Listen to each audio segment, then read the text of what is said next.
मैं मंगला स्वामी Hindustan coaching centre Bhadra के online channel में आपका स्वागत करता हूँ। दोस्तों, मेवाड़ के इतिहास की शुरुआत की है हमने और मेवाड़ इतिहास के दो राजाओं के बारे में हमने पढ़ा। अच्छी तरह से मैंने आपको बताया, सरल तरीके से बताया, शॉर्ट ट्रिक्स के द्वारा बताया। दोस्तों, इस चैनल को लाइक करो, सब्सक्राइब करो, शेयर करो ताकि आपको आने वाली नई नई वीडियो आपको प्राप्त होते रहे और आपको राजस्थान का इतिहास अच्छी तरह से समझ में आ जाए। आगे शुरू करेंगे मेवाड़ का इतिहास।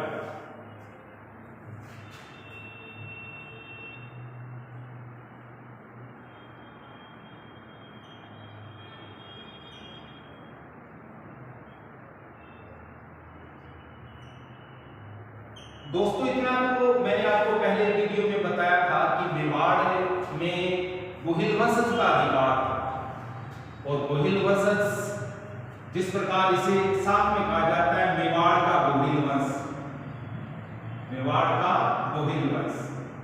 दो राजाओं के बारे में हमने पढ़ लिया और अब इससे तीसरा राजा के बारे में पढ़ेंगे कि कौन सा राजा हुआ था, मेवाड़ के अंदर कौन कौन से कार्य किया।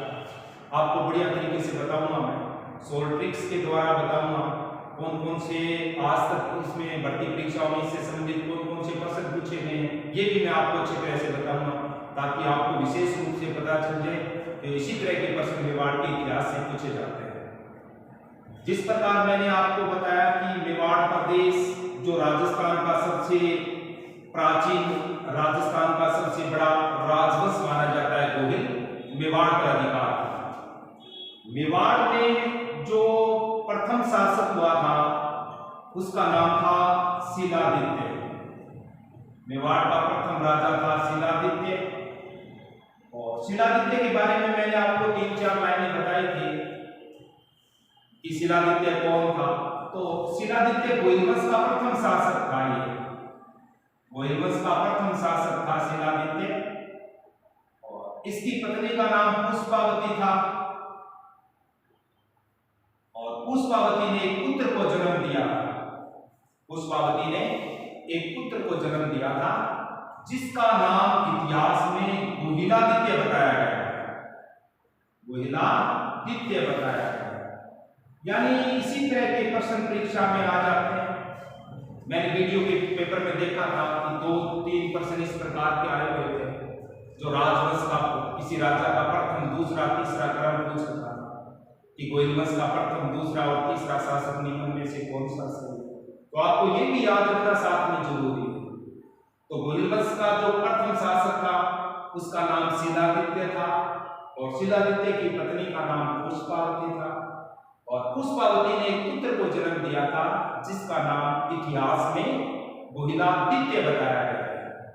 जो मैं आपको ये जानकारी बता रहा हूं कि शिलादित्य राजा हुआ था, उसके बाद में गोहिलादित्य राजा हुआ था, इसकी विशेष जानकारी आहड़ शिलालेख से प्राप्त होती है। आहड़ शिलालेख में इसकी जानकारी प्राप्त होती है और आहड़ शिलालेख राजस्थान के उदयपुर जिले में है जो राजस्थान को या राजस्थान में गोहिल वंश से संबंधित जानकारी प्रदान करता है। अब गोहिलादित्य का जो पालन पोषण करती है वो कमलावती नामक महिला होती है और कमलावती नामक महिला ने इसका पालन पोषण किया था। तो प्राचीन राजस्थान के इतिहास में जो पढ़ते हैं तो उसमें बताया गया है कि जो राजाओं की पत्नियां हुआ करते थे वो किसी पुत्र को जन्म देने के बाद में, उस पुत्र का जो पालन पोषण किया करती वो महिला दूसरी हुआ करते थे और दूसरी महिला एक माँ होती है जो अपने पुत्र को जन्म देती है और दूसरी महिला जो अपने पुत्र का यानी किसी दूसरे के पुत्र को अपना दूध पिलाकर पालन पोषण करते हैं। तो दूध पिलाकर उनका जो पालन पोषण करती है वो दायमा कहलाती है इतिहास में। तो मेवाड़ की ये दायमा कहलाती है, राजस्थान के इतिहास की पहली दायमा है कमलावती। इस शिलादित्य ने सबसे पहले मेवाड़ में तांबे के सिक्के चलाए थे। इन सिक्कों के बारे में भी प्रश्न आ जाते हैं परीक्षा में, तांबे के सिक्के। अब शिलादित्य के बाद में जो राजा गोहिलादित्य बताया गया, यानी शिलादित्य का जो बेटा है उसका नाम गोहिलादित्य बताया गया।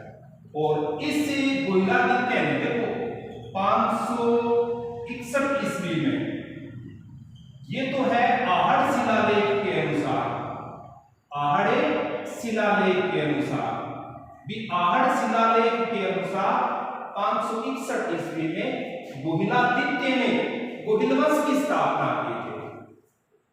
जबकि प्रतापगढ़ शिलालेख में ये बताया गया है, प्रतापगढ़ शिलालेख राजस्थान के प्रतापगढ़ जिले में है। प्रतापगढ़ जिला राजस्थान का 33वां जिला है। प्रतापगढ़ शिलालेख में ये बताया गया है कि 565 ईस्वी में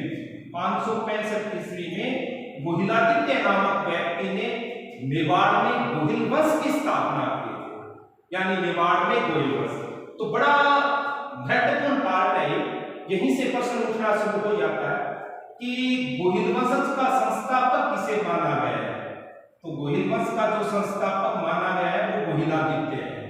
गोहिलवंश का आदि पुरुष भी कहा जाता है इसको, यानी गोहिलवंश है ना, उसका आदि पुरुष भी कहा जाता है इसको।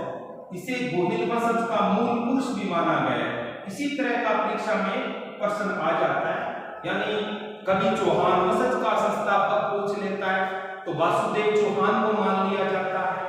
कभी राठौड़ वंश का जो संस्थापक पूछ लिया जाता है तो राव सीधा को मान लिया जाता है। कभी कछवा वंश का संस्थापक पूछ लिया जाता है तो दुले राय को मान लिया जाता है। और कभी गोहिल वंश का संस्थापक पूछ लिया जाता है तो गोहिलादित्य को मान लिया जाता है। इस गोहिलादित्य ने मेवाड़ में चांदी के सिक्के चलाए थे, चांदी के सिक्के चलाए थे मेवाड़ में, यानी मेवाड़ में चांदी के सिक्कों का जो प्रचलन था ना वो किनके शासनकाल में था, किनके शासनकाल में, गोहिलादित्य के। और तांबे के सिक्कों का जो प्रचलन था वो शिलादित्य। अब जैसे ही गोहिलादित्य राजा बन जाता है तो गोहिलादित्य का एक बेटा होता है इतिहास में जिसका नाम बताया गया है नागादित्य। गोहिलादित्य का एक बेटा है जिसका नाम नागादित्य, यानी गोहिलादित्य के बाद में जो गोहिलवंश का जो राजा बनता है उसका नाम है नागादित्य। नागादित्य जब राजा बनता है तो आपको ये तो पता है ना कि राजस्थान के उदयपुर, राजसमंद, भीलवाड़ा, चित्तौड़गढ़, प्रतापगढ़, डूंगरपुर, बांसवाड़ा, इन जिलों में विशेष रूप से राजस्थान की सबसे प्राचीन जनजाति पाई जाती है, जिस जनजाति का नाम है भील जनजाति। भील जनजाति राजस्थान के उदयपुर, राजसमंद, भीलवाड़ा, चित्तौड़गढ़, प्रतापगढ़, डूंगरपुर, बांसवाड़ा, इन जिलों में ये जनजाति है भील। और भील राजस्थान की सबसे प्राचीन जनजाति है। इस भील जनजाति के लोगों द्वारा, इस भील जनजाति के लोगों द्वारा नागादित्य की हत्या की जाती है, यानी नागादित्य को मार दिया जाता है। नागादित्य का एक बेटा है जिसका नाम है महेंद्रदित्य, यानी नागादित्य का बेटा है महेंद्रदित्य, इसकी भी हत्या हो जाती है। महेंद्रदित्य का एक बेटा है जिसका नाम है बप्पा राव। क्या नाम है? बप्पा राव। अब इस बप्पा राव को ही इतिहास में कालभोज कहा जाता है, यानी बप्पा राव का नाम क्या बताया गया इतिहास में? कालभोज। इसी बप्पा राव को इतिहास में मालभोज कहा जाता है, मालभोज। आहड़ शिलालेख के अनुसार बप्पा रावल एक उपाधि का नाम बताया गया, लेकिन आपको जो परीक्षा में पूछेगा तो बप्पा रावल, कालभोज, मालभोज, ये एक इतिहासकार ने, गोपीनाथ शर्मा ने ये बताया था कि बप्पा रावल, कालभोज, मालभोज ये एक व्यक्ति के नाम है, जबकि आहड़ शिलालेख में ये बताया गया कि ये एक उपाधि है बप्पा रावल की, जबकि ये कोई नाम नहीं है। नागादित्य की हत्या भील जनजाति के लोगों द्वारा कर दी जाती है। साथ में नागादित्य का बेटा मारा जाता है महेंद्रदित्य। अब घर में 3 वर्ष का एक बेटा बच जाता है, छोटा बच्चा था जिसका नाम था बप्पा रावल। घर में सभी सदस्यों की हत्या को देखकर बप्पा रावल रोने लगा, और रोने के बाद बप्पा रावल ने जैसे ही घर छोड़कर चला तो इसको रास्ते में एक हारित ऋषि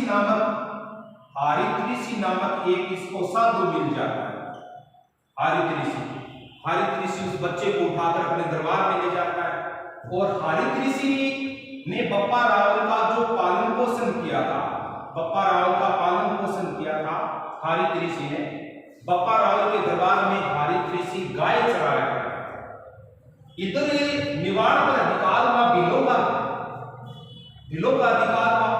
तो भारत का एक शासक था, भारत का एक वंशज था, मौर्य वंशज, यानी मौर्य वंशज। मौर्य वंशज के शासकों ने भीलों पर आक्रमण करके भीलों से मेवाड़ प्राप्त किया था। तो देखो आप सबसे पहला प्रश्न कि सबसे पहले गोहिलों का अधिकार था मेवाड़ पर। गोहिलों के बाद में कुछ समय के लिए भील जनजाति ने अपना अधिकार जमाया था और उसके बाद में मौर्य वंशज के राजाओं ने भी भीलों को पराजित करके मेवाड़ पर अधिकार कर दिया। इधर बप्पा रावल धीरे धीरे बड़ा हो रहा है किसके दरबार में? हारित ऋषि के दरबार में। अब जैसे ही यानी मौर्य वंशज का एक शासक था जिसका नाम था चित्रांग मौर्य। चित्रांग मौर्य दोस्तों, ये प्रश्न परीक्षा में सेकंड ग्रेड में पूछ लिया गया। आपकी बुकों के अंदर जो प्रश्न दिया गया है वो कहीं न कहीं रोंग है। परीक्षा में पूछा गया था कि जो चित्तौड़गढ़ जिला है उसमें जो चित्तौड़गढ़ दुर्ग बना हुआ है उस दुर्ग का निर्माता कौन है, ये बात परीक्षा में पूछी गई थी। अपन जो आप बुक पढ़ रहे हो उस बुकों में दे रखा था कि चित्रानंद मौर्य आपकी बुकों के अनुसार है, लेकिन जैसे ही आरपीएससी ने इसका आंसर बताया कि चित्रांग मौर्य इसका उत्तर नहीं है, चित्रानंद मौर्य इसका उत्तर नहीं है, जबकि इसका वास्तविक उत्तर चित्रांग मौर्य बताया है। अब भीलों के बाद में मौर्य वंश का अधिकार हुआ। मौर्यों में एक राजा हुआ चित्रांग मौर्य। इस चित्रांग मौर्य ने मेसा के पठार पर कौन से पठार पर? मेसा के पठार पर एक दुर्ग बनवाया था राजस्थान में। यानी चित्रांग मौर्य ने मेसा के पठार पर एक दुर्ग बनवाया था। ये दुर्ग बनवाया था उन्होंने 7वीं शताब्दी में। कौन सी शताब्दी में? 7वीं शताब्दी में एक दुर्ग बनवाया था और दुर्ग का नाम मिलता है चित्तौड़गढ़ दुर्ग। बहुत अच्छा प्रश्न है दोस्तों, परीक्षा में बहुत बार ये परीक्षा में पूछा गया है। चित्तौड़गढ़ दुर्ग के बारे में बहुत ज्यादा परीक्षा में प्रश्न उठा लिए जाते हैं कि चित्तौड़गढ़ दुर्ग का निर्माता कौन था। तो चित्तौड़गढ़ दुर्ग का निर्माता किसे माना है वो अभी मैं आपको बता रहा हूं। तो सबसे पहले आपको ये याद रखना है कि चित्तौड़गढ़ दुर्ग कौन से जिले के अंदर है। तो इसको तो जिस प्रकार ये मेसा का पठार है, ये मेसा का पठार है और मेसा के पठार पर ये चित्तौड़गढ़ दुर्ग है। तो चित्तौड़गढ़ दुर्ग का निर्माण चित्रांग मौर्य ने करवाया था। चित्तौड़गढ़ दुर्ग का निर्माण किसने करवाया? चित्रांग मौर्य ने। और ये चित्तौड़गढ़ दुर्ग का निर्माण हुआ था 7वीं शताब्दी में। कौन सी शताब्दी में? 7वीं शताब्दी में। और ये मेसा के पठार पर बना हुआ है। बड़ा अच्छा प्रश्न है, मेसा के पठार पर बड़ा महत्वपूर्ण प्रश्न है। बहुत परीक्षाओं में पूछा गया है कि चित्तौड़गढ़ दुर्ग कौन से पठार पर बना हुआ है। तो चित्तौड़गढ़ दुर्ग है ना, वो मेसा के पठार पर बना हुआ है। इस चित्तौड़गढ़ दुर्ग का प्राचीन नाम चित्रकूट दुर्ग बताया गया है। चित्रकूट दुर्ग, चित्तौड़गढ़ दुर्ग का प्राचीन नाम चित्रकूट है। इसका निर्माता चित्रांग मौर्य है।